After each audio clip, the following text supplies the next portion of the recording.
the Los Angeles Coliseum, where tonight it's the Express playing host to the Denver Gold. And as you look at the standings in the Western Conference of the USFL, you can see that this is almost a must-win situation for the Gold if they are to entertain any thoughts of winning the championship of the Western Conference after losing to Oakland last week.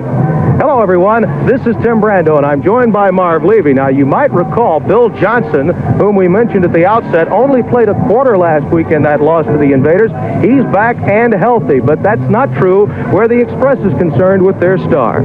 Steve Young, their ace quarterback, is suffering from a badly sprained neck. Does not look like he'll see action.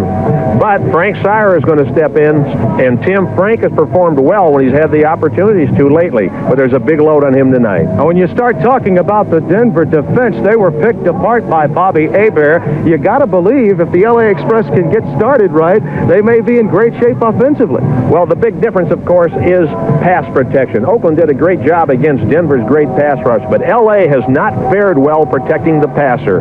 Their corners, Denver's corners, are exploitable. LA will have to go after them, but they must protect. All right, now you've probably read all the headlines. John Hadl and his staff learning that they would not have a job with the United States Football League and the LA Express at the conclusion of the regular season. Now, Marv, with your situation in Chicago, though not exactly the same, somewhat similar, what must Hadl be going through right now? Well, Tim, this is a great opportunity for John Hadl and for his staff to show what they're always talking about, some real strength of character, functioning under adversity.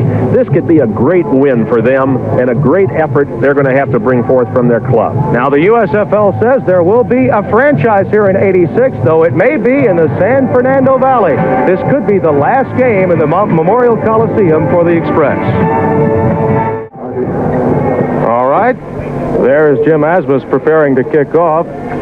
It will be back deep for the Los Angeles Express. Dwayne Gunn, there he is, along with Tony Bodie, and they're awaiting the kick. There's Bodie, awaiting the kick coming from Asmus as we get underway here. Sort of a sky kick, good coverage as Gunn has it at his 10. Tripped up at about the 22-yard line, and making the stop was John Nevins. And there's Sire, the quarterback. And we have an injury on the opening play there. Maybe Nevins that made the hit. I think it is. He made the tackle, Tim. He sort of caught him on the corner of his shoulder. Now, he came into the game having suffered a pinched nerve a couple of times last week, and maybe he aggravated that. Those can be very painful, and they tend to recur more and more often when you aggravate them. Well, they don't want to lose him. They call him Scrap Iron. You can understand why here. He caught it right on the helmet. You see him beginning to feel the pain. It's sometimes referred to as a burner or a pinched nerve. I'm only speculating it's a re-injury of what he had last week, but that will be quite a blow to them because he is the key man in their defense. And Miles Davis understands it. A rookie out of Cal State Fullerton, a homecoming of sorts for him. Well, he has been behind the 8 ball where injuries are concerned, even off the field. In 1982, he was shot in a mishap in a street in nearby Compton, California. And now, though, he appears to be in much better shape than he was in 1982. Now, for Los Angeles offensively, it will be Sire at quarterback. Up front for Los Angeles, Mike Rother will be the center, flanked by guards Ed Fisher and Derek Kennard. Gary Zimmerman and Dan Dubiago pressed into duty will be the tackles tonight. Sire, the quarterback, is running back Mel Gray.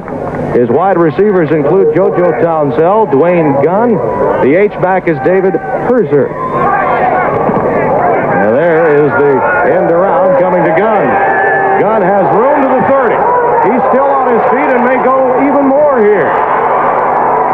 Down to the 32-yard line and fumbles. It's recovered by offensive lineman Derek Kennard, and a great opening play for John Hadl and company. You can see they're starting by letting it all hang out. They toss the ball here to Mel Gray, who's their primary sweep man, but a reverse on the first play of the game. They get that pursuing Denver defense going all the wrong way. It is really a let-it-all-hang-out approach that you can see the Express is going to bring to bear, and it's a good thing number 70, not as fast as Dwayne Gunn, is chasing the play, Derek Kennard, because that would have really taken the wind out of their sails. They have that long play to surprise them and then lose control of the ball. But they have it on the 30-yard line going in.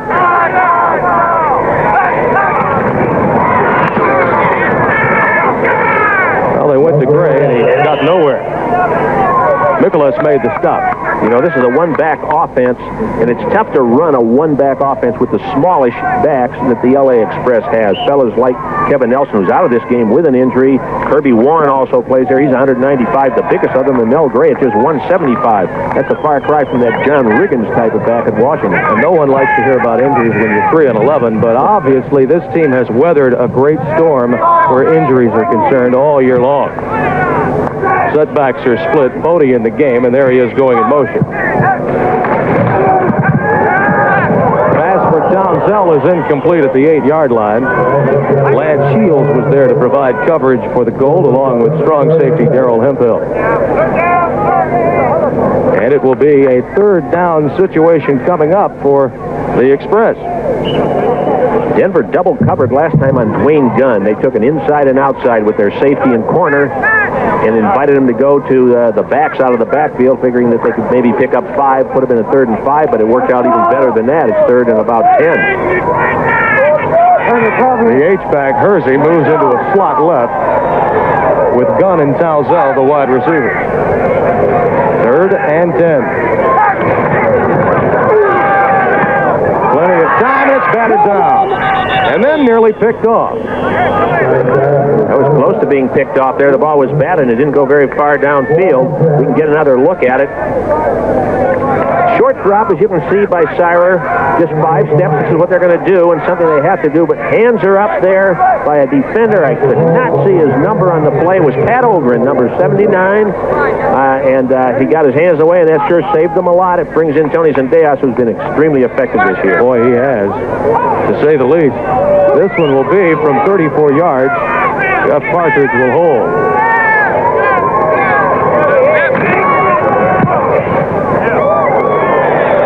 The one consistent thing with the Express all year has been Tony Zendejas. In true form, he comes through right on cue to give LA a 3-0 lead.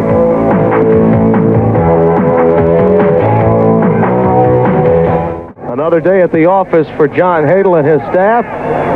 And Tony Zendejas performing in usual form, connecting from 34 yards out. Now look at that. He has not missed a field goal under 40. He's hit all but 2 beyond 40 and 50. You know, he's only missed 5 all year, and he's tried 4 outside the 50. This guy, I've said it before, I'm going to say it again, I think he's the best kicker in the game today. Now, they say that he may be wearing a Washington Redskin uniform next year. You can understand the interest. Taking the kick right back up the field is Lonnie Harris. Harris, with a bit of room, gets out of bounds at about the 27-yard line. Danny Rich and Andy Mellentree got him out of there. And Bob Gagliano comes on to bring on the Denver Gold offense and their version of the run and shoot. He did not have one of his better outings last week, and he's going to try to make up for that tonight. Up front, he'll have Tom Davis as his center. Mike Neese and George Yarno will be the guards. Ray Wagner and Matt Miller will be the tackles. Wide receivers are Lonnie Turner and Mark Lewis. The slot backs, Gil Stegall and Leonard Harris. The running back is Bill Johnson. Leonard Harris in motion on 1st and 10.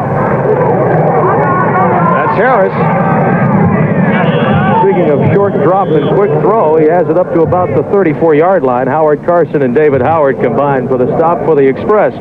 Defensively, a 4-man line, but they'll change it from time to time against the run and shoot. George Achika and Eddie Meat Cleaver Weaver the tackles. Ben Rudolph and Fletcher Jenkins the ends. The linebackers, Andy Mellentree and David Howard outside, and Howard Carson inside.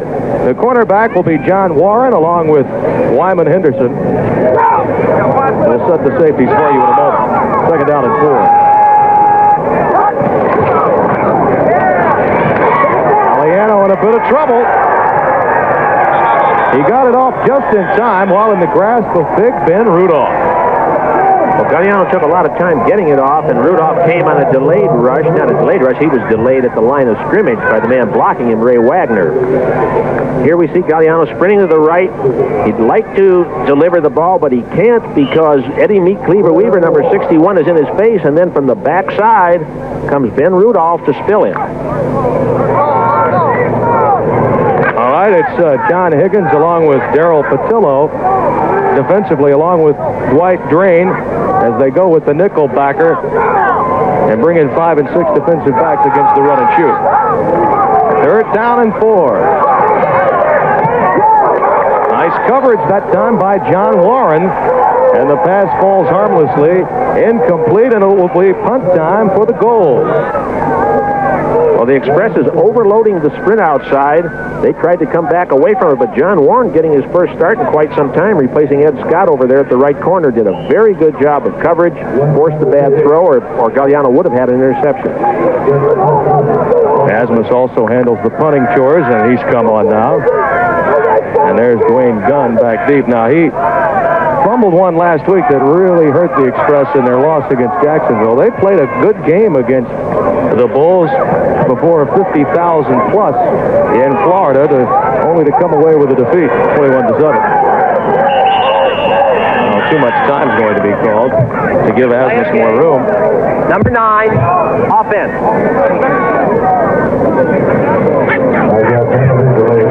Well, indeed, if they're going to punt, that really doesn't hurt very much. They'll punt from the 44-yard line, and the end zone means that penalty doesn't mean much because you can still punt the ball as far down into opponent's territory as you would have from 5 yards closer. You saw the look on Mouse Davis's face. He is not happy with what he's seen offensively in the opening series for his club.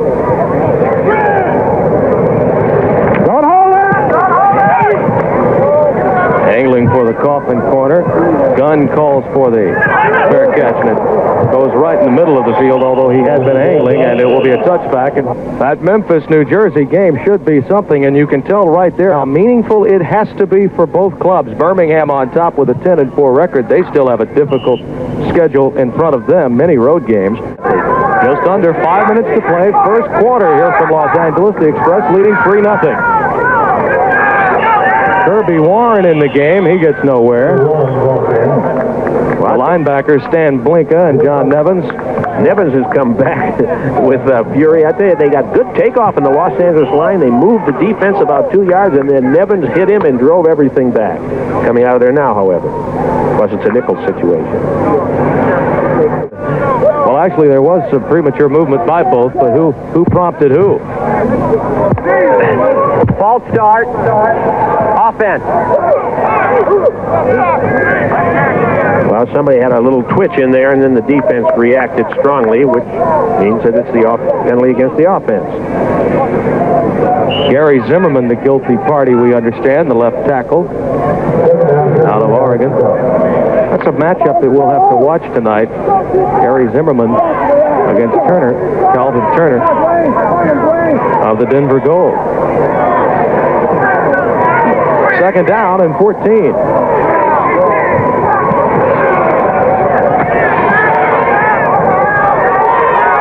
Well, obviously miscommunication between Townsell and Sire. Calvin Lovell was the closest party to that aerial, the right cornerback for Denver. L.A. very concerned about their protection. Here you see Bruce Thornton, number 60, the premier pass rusher in the league, being blocked by Mike Sherrod. Sherrod lets him loose. Dan Dubiago, 71, picks him up. Thornton, under those circumstances, is going to get nowhere near the passer. Somebody else did, but at least they're taking care of the premier pass rusher, Thornton, and then their good pass protector, Gary Zimmerman, is assigned to Calvin Turner on the other side. 3rd down and a long 13, we'll call it, with the ball at the 32, and the Express leading 3-0 with under 4 minutes to play in the first quarter. Hersey in motion. Flags are down. Townsell had a hand on it. It was knocked free by Lance Shields. Darryl Hemphill was also back there. Holding. Number 67, offense. Ed Fisher, the guard from Arizona State, the veteran. They loaded up with a blitz there. Fisher had to change assignments at the last moment. Instead of pushing a man using his hands, he grabbed him, and he realized it. He's being told there, you see, on the sideline by his teammate, probably his coach first, but instead of pushing, he grabbed. Jeff Partridge will punt for Los Angeles. Lonnie Harris is back deep. standing at about his 25-yard line. He's awfully deep, up 47 yards. Well, he has some momentum, right? Almost too much. He does make the grab, but he's down in his tracks at about the 34-yard line. He had to come forward and make a very dangerous catch. Little verbiage being passed between a few members of the Gold and the Express. In the middle of it there is Terry Irvin, a reserve linebacker. He's making most of the noise for Denver. We have a flag down. Personal foul. Grasping the face mask on the kicking team. Under 2 minutes to play. 1st and 10 for Denver. Mark Lewis up at the top of your screen. Gagliano looks for him and finds him. Inside the 30 at the 28, Wyman Henderson made the stop. They called it incomplete out of bounds. Perhaps he lost it as he went out of bounds. Denver now is putting 3 receivers to one side, either by virtue of motion or shifting him over there. Once that happens, there is a heavy preponderance of defenders by LA on that side. The wide receiver, Mark Lewis, in this past instance, is isolated on the single corner out there, and they're working back to that side. Now, he caught it, but he caught it out of bounds. So that's why it's 2nd down and 10.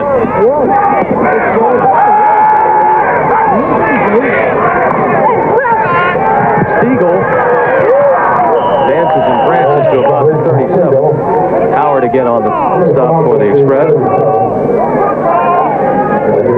3rd down and long coming up again for Denver. Really noticed in past weeks, teams trying so hard to take away the deep passes and conceding the short pass and then drilling all week on converging on that short receiver against the run and shoot. Don't give them the big one. Gagliano 5 of 9, 22 yards so far. He has not been able to find any of those slot backs on those deep crossing passes.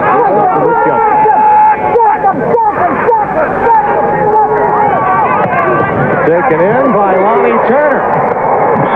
Out of bounds at about the 11. John Higgins knocked him out there. They'll mark it at the 13. Here we'll get a look at what I've been talking about. All the receivers are up towards the top of your screen. The defense is over there. Just one defender, John Warren on the bottom against Lonnie Turner on the also on the bottom, of course. But you can't miss that tackle. You're going to give up big yards when that happens. Higgins saves them on that, but they're down inside the 15-yard line. We'll call it the 13. 1st down and 10 yards to go. Los Angeles leading 3-0. 47 seconds left in the 1st quarter. Down. Start. Number 10, offense. So apparently it's Gagliano making one of those premature moves that you can sometimes make with your head or your hands. Apparently so. He must have pulled out enough and then put his hands back under, realizing that he had missed his own snap count. That's a pretty intense guy, Miles Davis. A lot of fun to talk with, but when he's on the field, he takes on a different look as head coach of the Denver Gold. I know a lot of coaches like that. They're great guys until they step out in that field, and then all their concentration's in one direction. Stegall in motion. There's Stegall for the touchdown. Well, they put him in motion, and he made good use of it, didn't he? He sure did. That was a beautiful splitting of the zone. That takes a lot of courage to catch that ball because your head's back to the line of scrimmage. You're running through a lot of traffic. Here, Gagliano taking that ball, sprinting to the right. You see Stegall heading straight upfield. He delivers that ball, doesn't know who's around him, in the perfect crease, and he high steps it in. This is his first start, and it's a great way for a young man to start. You get another look. Gagliano had looked over the defense before. Notice a 3rd step. He knows it's there. Bang, he delivers it. And that's what Mouse likes about Bob Gagliano. He said he reads more quickly than other quarterbacks that he's worked with recently. Asmus for the extra point. So that pattern that had not been there throughout the first 14 and a half minutes suddenly was there with only 43 seconds left in the opening quarter. The Gold leads 7-3.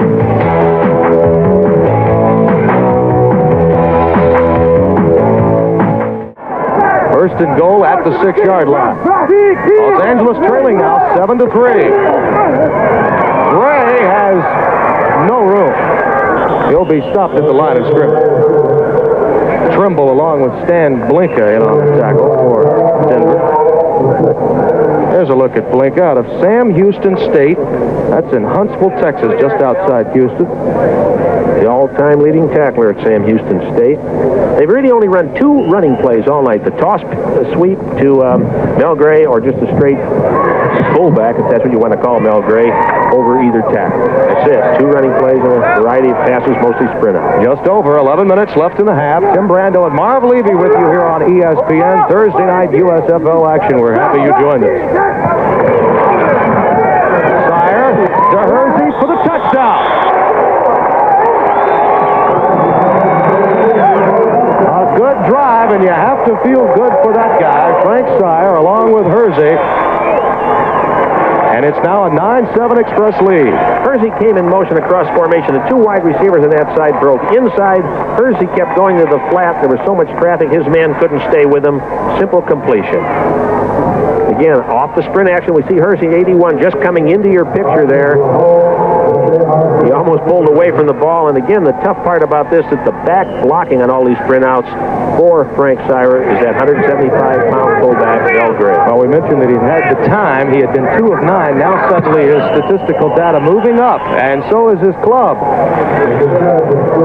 Under the authorship of Frank Sire and David Hersey, the Express lead 10-7.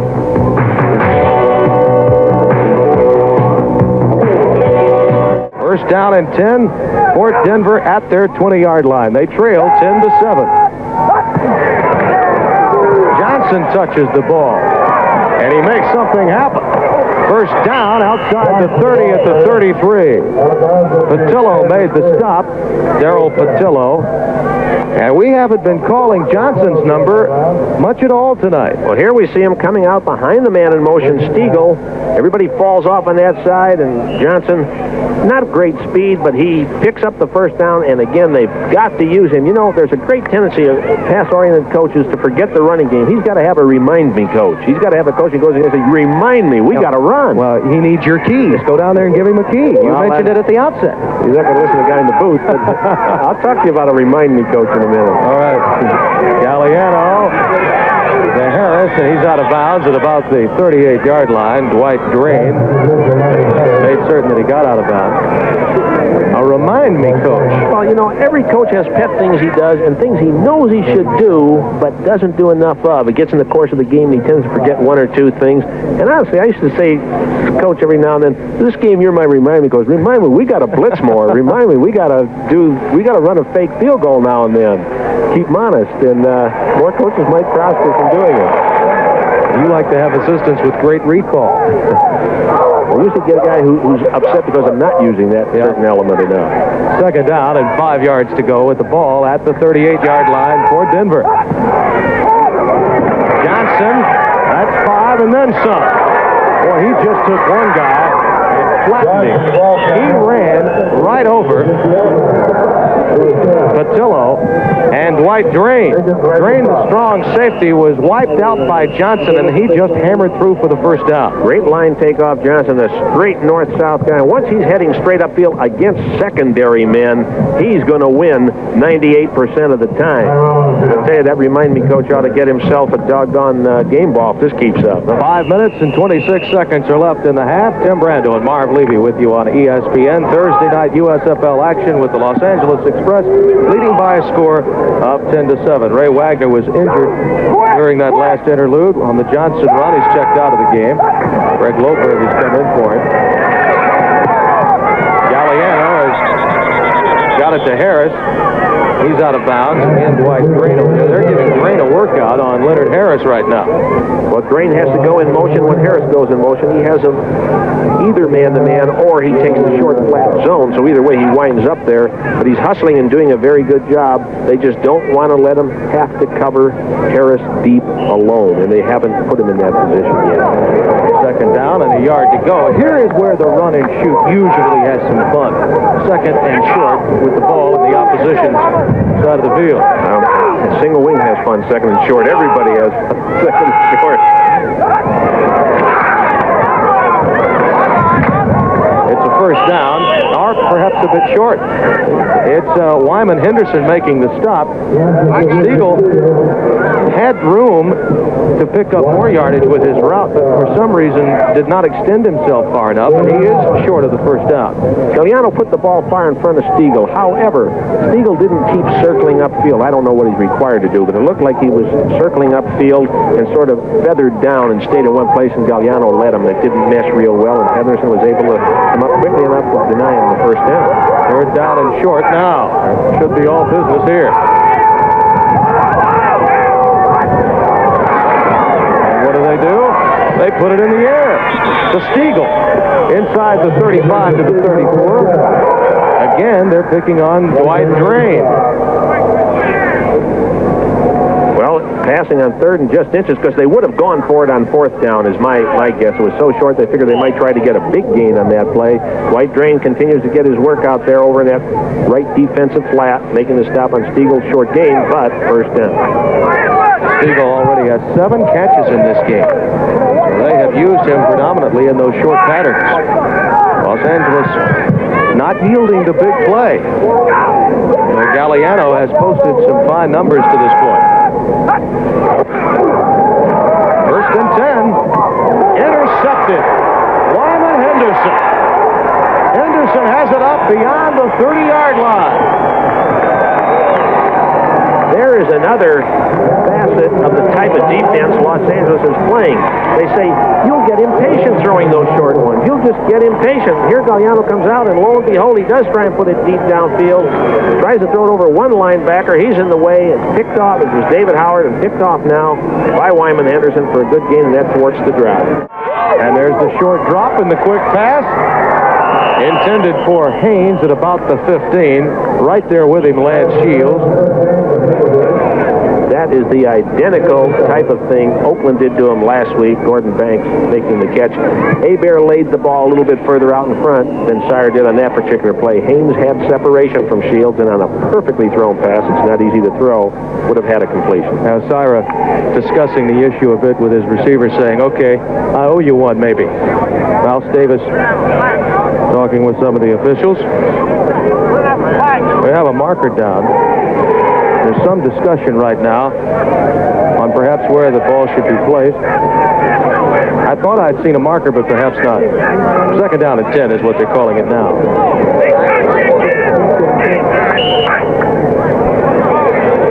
They may have been discussing the time remaining. Well, it's hard to know. We could almost hear Miles Davis over the TV set there. He was quite vociferous, but I don't know what he was saying or what that call was. A single setback now with Hersey in motion for the Express. Second and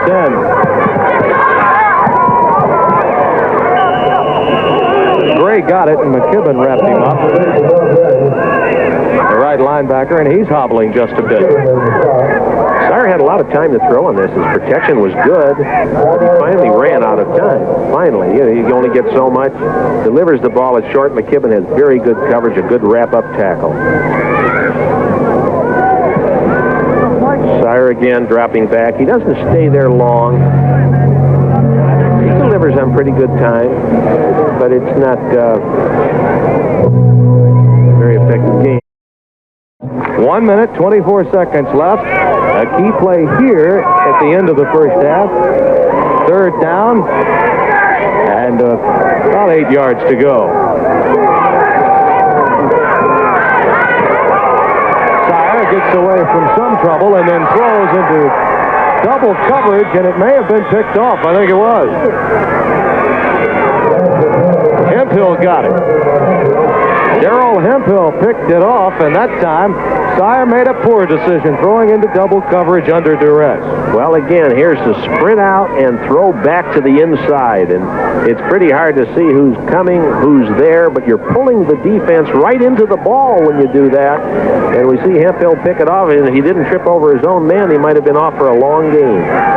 So, suddenly, with 1:15 left in the half, with the aid of Hemphill, the run and shoot comes back on. 1:15 is plenty of time for them. There's Stegall. The same theory for the run and shoot as Gagliano rolled one way and then threw the other. They picked up some yardage on it, and Darryl Patillo made the stop.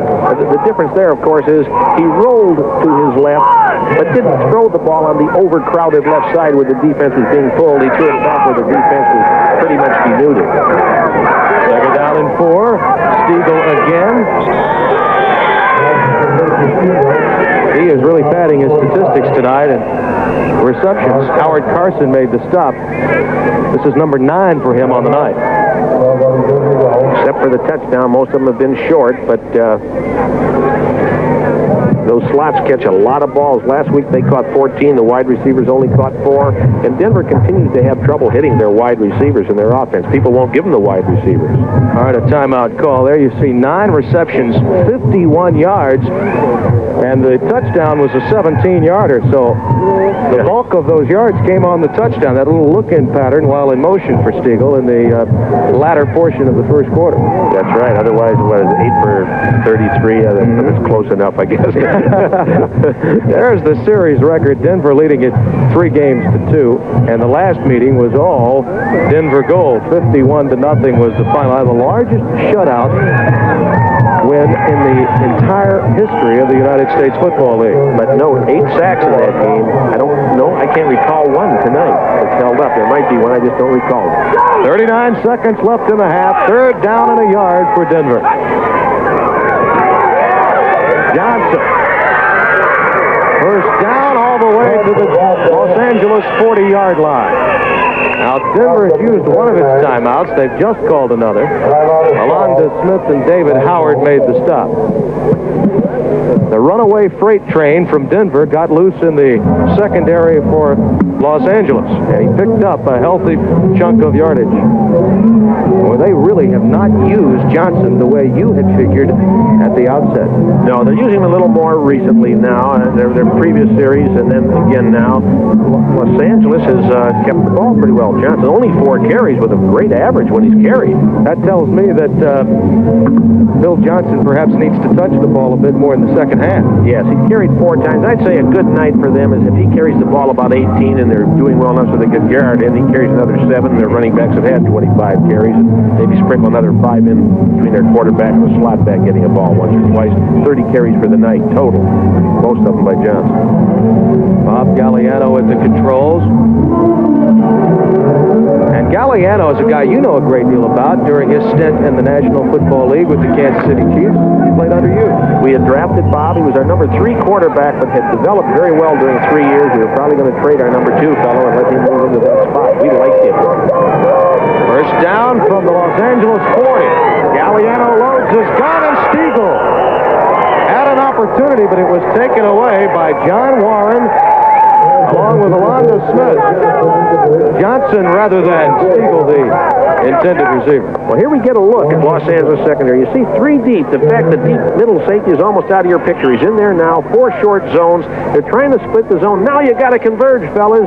And they did converge quickly enough. Warren was coming in from the outside or the top of the screen. I didn't think he came in quite as quickly as I would have liked, but it was effective anyway. Now the first opportunity for reception for Troy Johnson. He's checked out. Stegall has come back in. 2nd and 10. There's Stegall again. That's number 10, and he may have a touchdown here. Knocked out of bounds, perhaps, just shy of the end zone, inside the 1. John Warren made the stop, and now just 12 seconds left. 38-9. What a big play this is for Denver's offense. Again, Bob Spring was left, throws back as a short game. Here come the defenders. Patillo's right there, but Stegall puts the move on him. That's a short game. We're going to give you that, they say, but you can't miss tackles.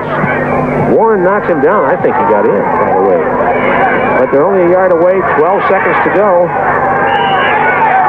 And that helps his average a little bit.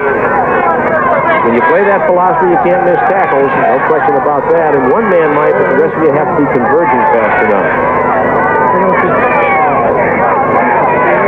Red flag is being thrown here. Denver must think he got in.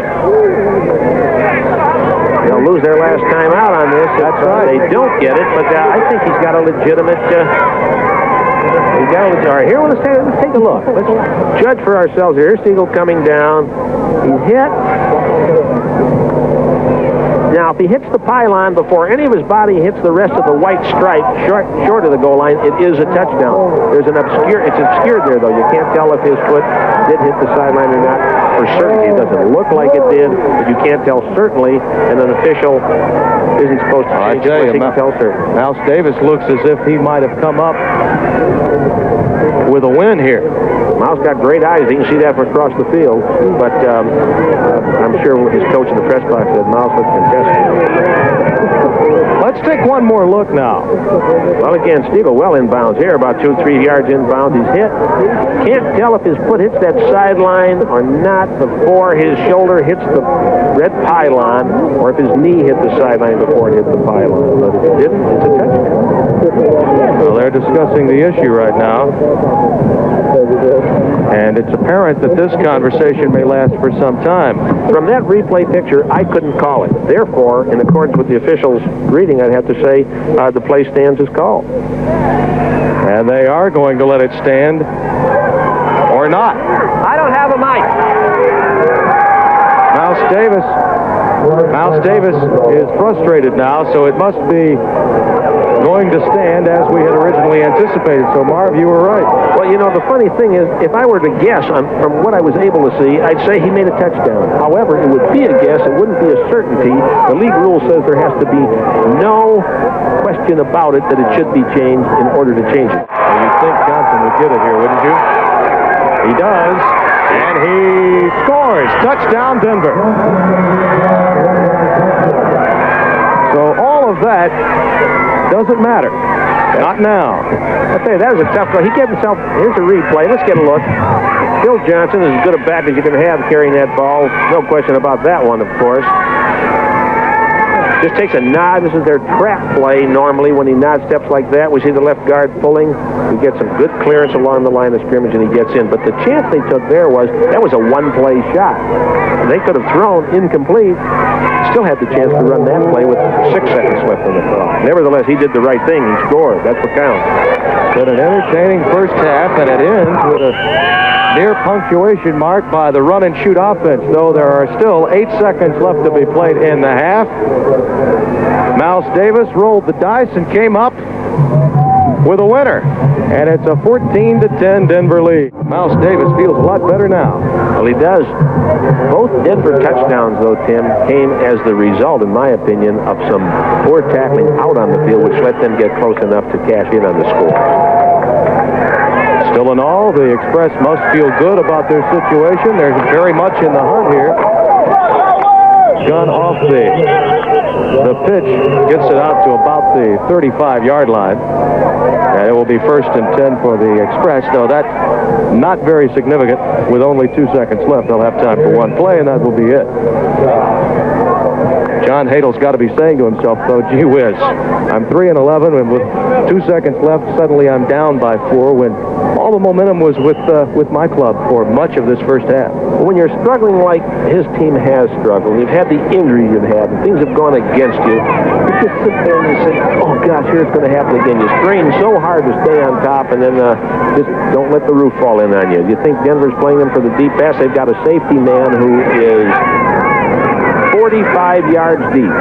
45 yards deep, I'm not kidding. He's deeper than that throw that's skying up there. And it is incomplete, and that will do it from the Memorial Coliseum here in Los Angeles. The Express now trails Denver by a score of 14-10. That's Haynes to the top of your screen. Sire throws the opposite way and incomplete, intended for Lowell. Now Zendejas will be called upon to answer Asmus and collect 3 for the Los Angeles Express. Lowell fell down when he cut. He ran a curl route. Sire's delivering the ball very nicely, very smoothly, sort of an effortless, smooth flowing throw. He has a nice overhand motion. I like the way he throws the ball. He's young.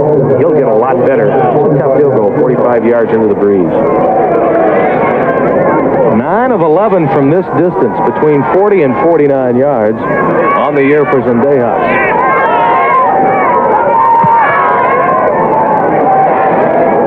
He got it. Breeze and all. It's 3 more for Tony Z, and it's 17-13 Denver.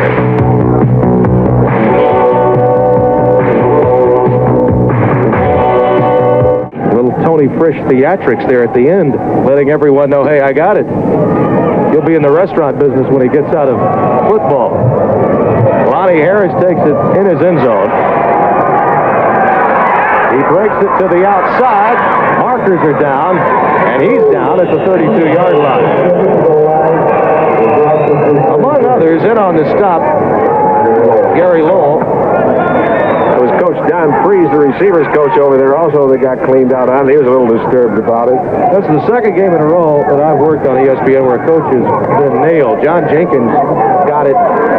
The run-and-shoot offensive coordinator in the Houston-Jacksonville game. And talk about taking some ribbing from the players. Coaches get it when they get knocked off their feet on the sideline. Well, the longer you're in it, I was in it about 18 years when I realized when that play starts coming at me, I'm getting out of there. I used to take off and start running, and because I've taken down a few times, I guess every coach has, and you get a little bit older, you get a little bit more careful. As we mentioned, there has been a flag. A clip was called, and so Denver will begin on their patio at about the 9-yard line. I was told you wore a suit of armor once in Kansas City. Is that true? That was for the fans. First and 10 for Denver. They lead it by 4, 17-13.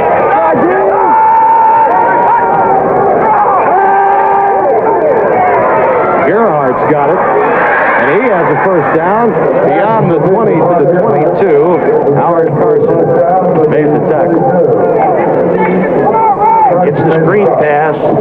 Pretty good against the zone. I don't know how they get that thing through there. In fact, one of the defenders fell down, which allowed the pass to be completed. This guy has good balance, too. Mouse has a lot of faith in Garrett. He got Johnson on the bench again, as we see. And apparently, something physically wrong with Bill Johnson after having what would have been a good night if he could have picked up that pace.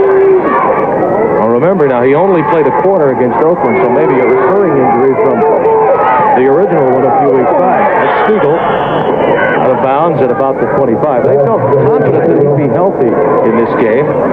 Mouse Davis's staff. David Howard made the stop. Stegall with his 12th catch of the game. And he is beginning to get the image of being a possession receiver. That he is. Again, he's had the touchdown, however, and he's had the run that set up the other touchdown. So even though most of them have been very short, he's had 2 big plays in the group. Get the ball to a fella 12 times, he's going to make some big plays. Well, that's what they get because L.A. is keeping them from hitting the big one, right? I mean, somebody has to get those short passes. And it'll be the slots most of the time. Or the fullback. Second down and 10. Gagliano. That's going to be a first down to the 40-yard line. Pass taken in by Troy Johnson. Galliano's at it. You know, on the zone now, Gagliano is practically dropping straight back. He comes a little bit to his right, but he sends his receivers deep and hooks them in the zone. They're not trying to run crossing routes anymore, which are better against man-to-man. They're hooking up in creases of the zone. Go cat and mouse game again, and this is what they feel should work now. L.A. is going to have to counter with some type of coverage change-up. Johnson out of the game. Lonnie Turner is clocked in. Stegall goes a motion. Gagliano to Stegall. The one that went for a touchdown may go again. Touchdown. Well, missed tackle again. Londa Smith missed a tackle after Stegall caught it. It's an all-the-way job with those speedy receivers. Let's take a look at the secondary. Again, it's a 3 deep. Linebackers don't get very deep. They hit Stegall behind the linebackers. A missed tackle by number 21, and in the process, Alonda Smith, and in the process, he picks off his corner man, Wyman Henderson. Stegall rolling into the end zone. Let's take a look at Stegall all the way on it. You see that he's coming across the formation in motion. Now he's going to drive downfield into the crease of the zone. Same pass he caught for the original touchdown. He would have been in the end zone by now. You saw Alonda Smith miss. That's a shame. Missed tackles are hurting them badly when their scheme is very good. Ed Scott had the last crack at Stegall. Got a hold of him about the 2-yard line, but Stegall was able to carry his momentum through for the touchdown. So now with 2:38 left in the third quarter, Denver's gold coming through. They're up by 11. First down and 10, the ball outside the 40 of Los Angeles. Townsell again, just shy of midfield, wrapped up by Hemphill. Nice gain of about 8, perhaps 9 yards. They'll mark it at the 50, so it will be second down and a yard coming up. The moment Cyrus starts sprinting out, the defenders on that side begin to take outside positions on the wide receivers, expecting outside breaks. But that's the pass you'd prefer throwing. It's requiring them to start to run curl patterns inside of them. But again, those are much more dangerous. Chris Haynes and Townsell are the receivers in the game. Flank down to the bottom of the screen. Kirby Warren with some room. Inside the 40-yard line of Denver. And that's the end of the third quarter. The Los Angeles Express on the move offensively. They need a drive desperately. They trail 24-13 as we're 3 quarters done.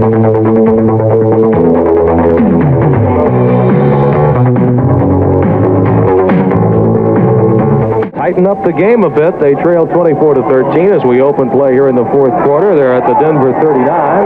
Tim Brando and Marv Levy with you here on ESPN. We're happy you're with us. Markers down. Sire gets out of bounds at the 35-yard line. Extracurricular activity now between Dave Mikolas, Doug Mikolas, and Fisher, the offensive lineman. There's Mikolas. In an area where holding could possibly be the call. The preliminary indication is just that.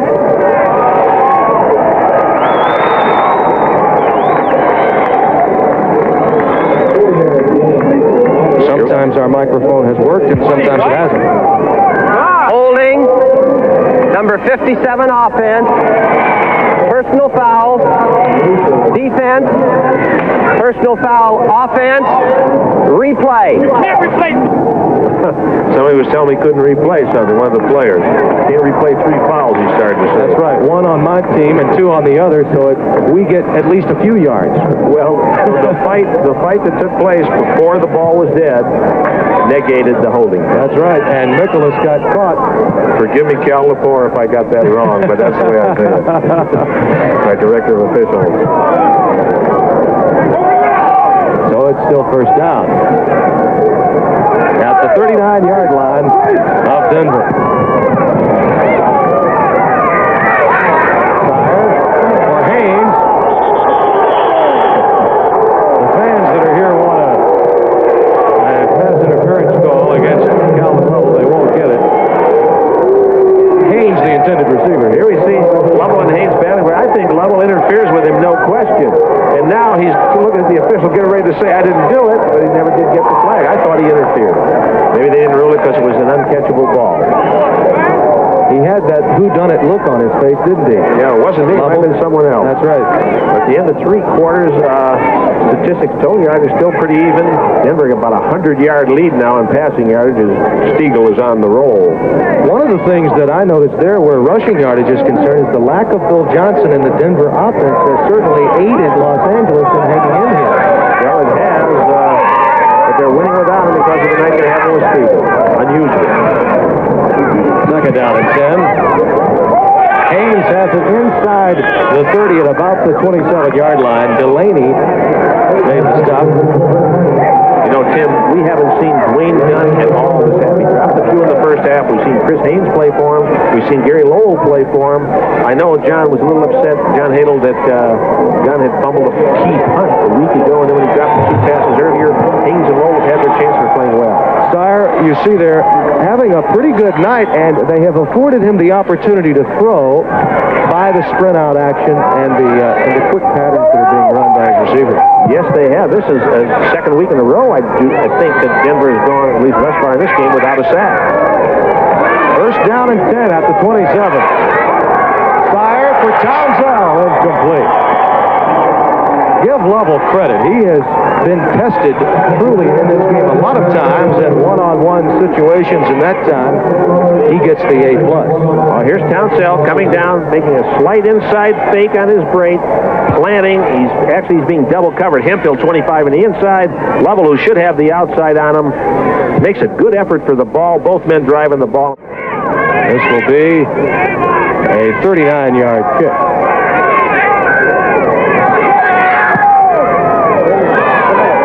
Where Zendejas is concerned, you almost think that's automatic, and he missed it. Yes, a little bit to the left. A little bit to the left of the upright. No score for Los Angeles there. It's 24-13 Denver. 9:16 is left. And here goes Stegall again, en route for a possible 15th reception. Go ahead and finish your point. What were you going to say?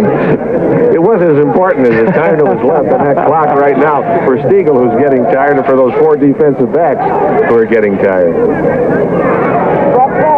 Second down and 10 coming up. They say if you can't remember a point you're going to make, it wasn't very important. I can't remember it. The thing about Hale, though, and you have to really feel for Klosterman as well, because he's the guy that inked all of the great personnel that helped Los Angeles into the playoff hunt. And now with all of these injuries, their hands have been tied. They've been unable to sign players in positions of need after these injuries have taken place. Gerhardt is the lone setback. Over the middle, and that's Caleb again. Same pattern that worked twice for touchdowns to Stegall. Alonda Smith made the stop at the 10-yard line. That has been the bread and butter play for the Gold all night long. Watch Gagliano back out. Why? Look at the secondary. They're strictly in man-to-man coverage. Man-to-man coverage. He saw a blitz was there, so he just backed up and tried to unload the ball quickly to Caleb. The pattern was the same, but Gagliano's action was different. It was a blitz read action rather than a sprint out. Caleb from East Central State, 3 receptions and 40 yards on the game. Just a rookie, and boy, the receiver corps for Denver is very much like the receiving corps for Houston. They just have so much in their arsenal.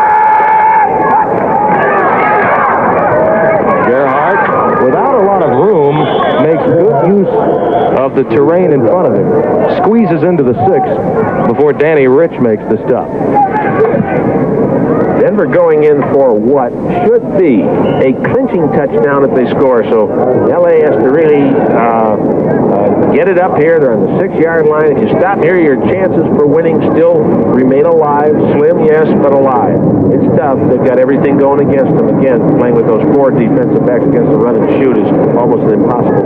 And we point back again to that big interception that was taken away from Los Angeles at the outset here this half.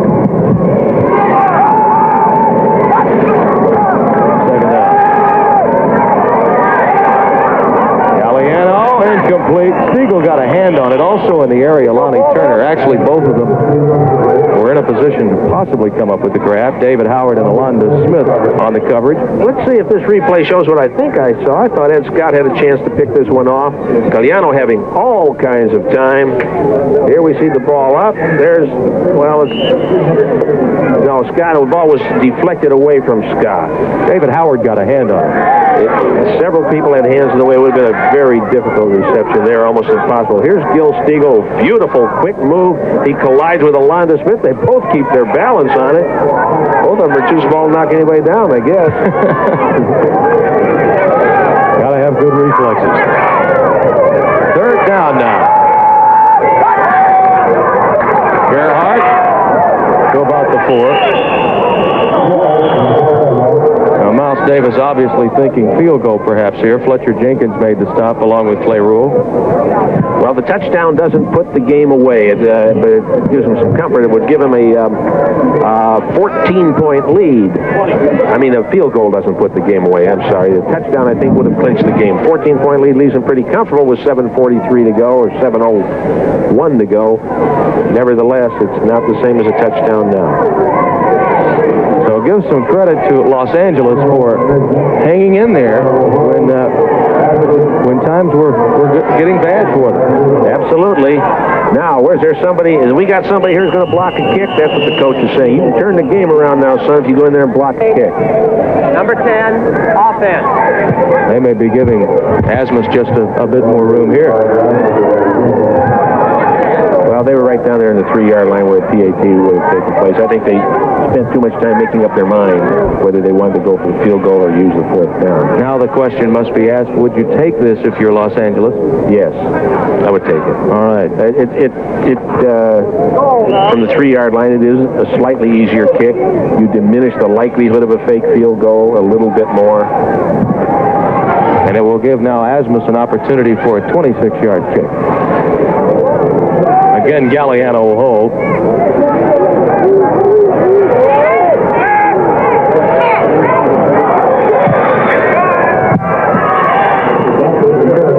And he got it. It is not over yet, but it's looking bleak for the Express. They trail by 14.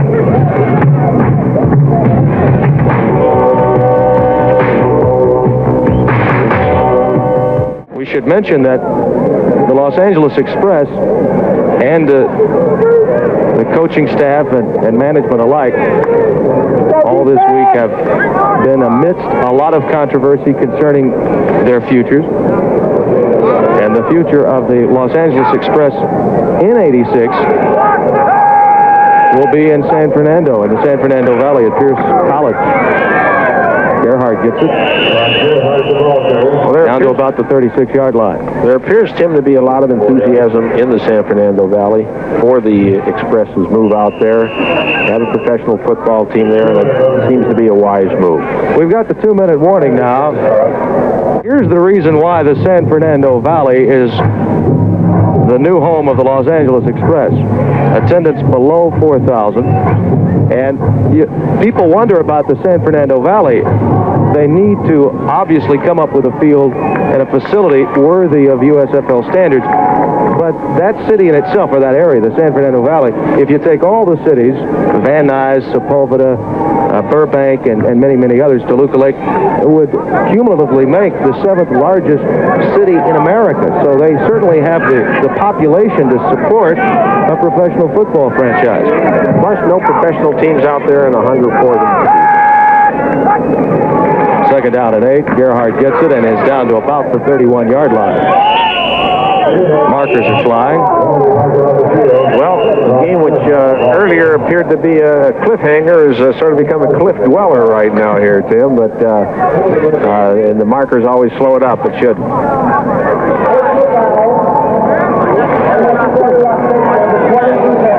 Higgins gets the call. John Higgins. That's the frustration penalty against Los Angeles.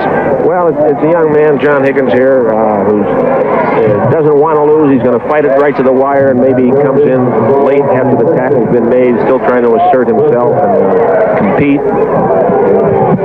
Good judgment slips aside in something when something like that occurs. But penalty helps sober him up when the flag is thrown against him. Ball is at the 16-yard line now. We should mention in the San Fernando Valley, Pierce Junior College is where they will play a game, their final game of the year on the 15th, final regularly scheduled home game. So they will preview the 86 season there at the end of the 85 season. There's a sack by Achika, George Achika. We haven't been calling his name a great deal tonight, the 4th-year player out of USC.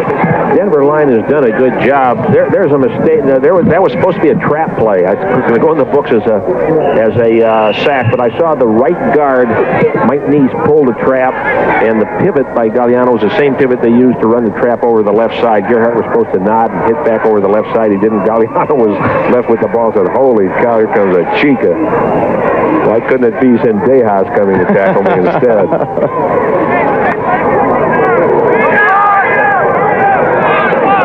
Bob Gagliano. He's only missed 8 times tonight in 45 attempts. Markers again are down. Taken in by Lewis. Inside the 2 at about the 1. Alonda Smith polished up on Mark Lewis. Illegal motion. Offense. penalties are aiding and abetting a cliff dweller here. Well, it's less than 2 minutes left. You know, it's a strange thing. Here, a penalty is going to take away what looked like a sure touchdown the next play or two for Denver, but it's at a time where it no longer matters. The penalties that happened earlier in the game came and had great impact upon the chances of the LA Express.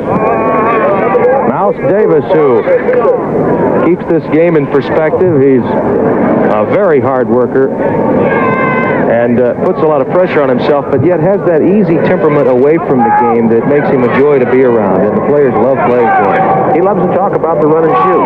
When you get him in those pre-game conversations that we've had before these telecasts, he loves to talk about it. You say, we don't want to keep you, Mouse. We don't want to keep you. We know you're busy. No, let's talk. Let's talk. Let's talk some more. Pass is incomplete for Gerhardt. He heard a lot of footsteps, though. And the ball is still at the 27-yard line. 3rd down and 21 coming up. There's a look at Mouse Davis. Here's a guy that has made his name in the USFL with the Houston Gamblers, now as a head coach. And there are many, many guys, both coaches and players alike, that have made their name in this league. And you can point to his fullback, Johnson. He's out of the game now. The 346th player chosen in the open draft in '84 out of Arkansas State. Didn't even play his senior year. Now suddenly he's worth a lot of money to a lot of potential teams if he becomes a free agent. Intercepted it at the 10-yard line and bringing it right back up the field is Ed Scott. Ed Scott breaks free again. And a little Cal Berkeley number. Now it's Alonda Smith. And another one. And it's fumbled forward and out of bounds. Perhaps they're going to call a forward lateral here. Howard Carson was the last guy that had it.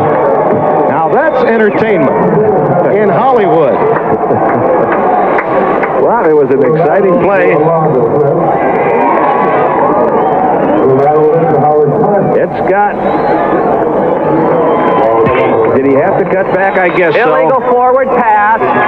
Number 21 of the white team. 5 yards. Well, there's some people hustling out in front of him to get blocks to... Wait a minute. That's a forward pass?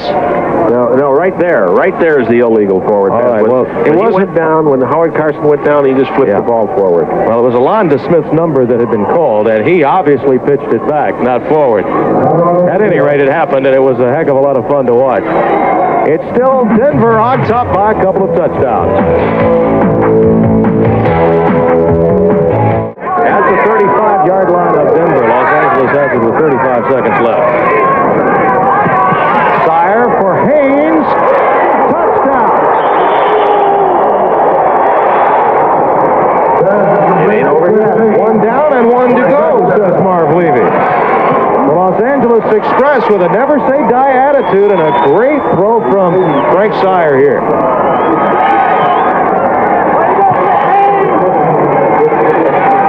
Well, would they go for 2 or kick it? They're going to kick this one, apparently. Zendejas is out there. But if ever there's a team that might go for 2, considering the injuries in their secondary, to try and win it now on the next touchdown, if they get it, it should be LA rather than time. So the interception and the fun and frivolity that followed leads to a touchdown that could perhaps propel the Express right back into the thick of it here. Well, here's the onside kick. Tell it all coming up. 27 seconds are left. Only in Hollywood, right? The Express are right back in it, trailing by 7.